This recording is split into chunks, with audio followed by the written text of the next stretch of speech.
நான் ஒரு 6 வயசு வரைக்குமே நல்லா இருந்தேன். ஃபஸ்ட்டு ஒரு ஃபீவர் வந்துச்சு. அந்த ஃபீவர் வந்தால் எனக்கு எல்லா ஜாயிண்ட்டும் பயங்கரமாக பெயின் ஆக ஆரம்பிச்சிடும். வலிக்குதுன்னு கை பொசிஷன் எப்படி வைக்கிறோன்னா அதே மாதிரி ஸ்டிஃப் ஆகிரும். ஸோ அப்படி தான் கை ரிஸ்ட்டும் நெக்கும் ஸ்டிஃப் ஆயிடுச்சு. ஒரு 16 வயசுக்கு அப்புறம் திரும்ப இந்த ஃபீவர் வந்துச்சு. அப்படியே ஃபுல் அண்ட் ஃபுல் படுத்துட்டேன், பெட் ரெஸ்ட் ஆகிட்டேன். நான் எப்படி படுத்தனோ அதே பொசிஷனுக்கு போயிட்டேன். படுக்கையே ஆகிட்டேன். எந்திரிச்சு உட்கார வச்சா கூட டொம்முன்னு கீழே விழுந்துடும். சப்போர்ட்டு இல்லாமல் உட்காரவே முடியாதுன்ற மாதிரி ஃபுல்லாக ஸ்டிஃப் ஆயிடுச்சு. எல்லா ஜாயிண்ட்டும் ஸ்டிஃப் ஆயிடுச்சு. வாயிலிருந்து எல்லாமே ஸ்டிஃப் ஆயிடுச்சு. ஃபுட்டு கூட எடுத்துக்க முடியாதுன்ற மாதிரி ஆயிருந்துச்சு. ஸோ அதுக்கப்புறம் சர்ஜரி பண்ணி தான் இப்போ இந்த அளவுக்கு வந்துருக்கு. அம்மா இன்னும் ஏன் நீ உன்னை வச்சுருக்க, எதுக்காக என்ன இவ்வளோ வச்சுருக்க. அம்மா பார்க்காத இடமே கிடையாது. ஆனால் அம்மா தான் எனக்கு எல்லாமே. அப்பா போலீஸ் எஸ்ஏவாக இருந்தார். நைட்டு வீட்டுக்கு வர்றது ரொம்ப அப்படியே வீட்டுக்கு வந்தாலும் உடனே கால் வந்துடும். ஸோ ஃபுல் அண்ட் ஃபுல் அம்மா தான் என்னை பார்த்துக்கிட்டாங்க. அம்மா மட்டும்தான் ஃபுல் அண்ட் ஃபுல் பார்த்தீங்கன்னா அம்மாவோட சப்போர்ட்டு தான் எனக்கு எல்லாமே.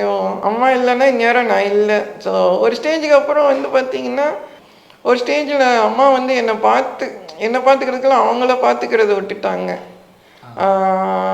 என்னை காலையில் எர்லியராக குளிக்க வச்சு சாப்பிட வச்சுட்டு எல்லாம் ஒரு பையன் சேர்த்து வச்சுக்கிட்டு அந்த பிரேக்ஃபாஸ்ட்டை ஸ்கிப் பண்ணி அவங்களுக்கு சுகர் வர ஆரம்பிச்சிருச்சு. ஒரு நாள் திடீர்னு அம்மா நைட்டு ஒரு 11 மணி இருக்கும். 11 மணிக்கு அம்மாவுக்கு திடீர்னு மூச்சு திணற ஆரம்பிச்சிருச்சு. ஃபோன் பண்ணி ஆம்புலன்ஸ் எல்லாத்துக்கும் ஃபோன் பண்ணிட்டு இந்த வந்துட்டேன்னாங்க. வர ரொம்ப லேட் ஆகிடுச்சு. ஒரு ஸ்டேஜுக்கு அப்புறம் டாக்டர் வந்தார். என்னை ஒரு ரூம்குள்ளே கூப்பிட்டு போனேன். நீங்கள் ரூம்குள்ளே இரு தம்பின்னு சொல்லிட்டு போனாங்க. கொஞ்ச நேரம் கழிச்சு திரும்ப என்னை கூப்பிட்டாங்க. பார்த்தா அப்பா அழுதுகிட்டு இருந்தார். அப்புறம் டாக்டர் சொன்னாருங்க, அம்மா இறந்துட்டாங்கப்பான்னு. ஸோ அங்கே என்ன நடக்குதுன்னு புரிஞ்சிக்கவே எனக்கு ரொம்ப டைம் ஆயிடுச்சு. அம்மா இல்லைன்றது அதை விட்டு வெளியே வர்றதுக்கே எனக்கு ரொம்ப நாள் ஆயிடுச்சு.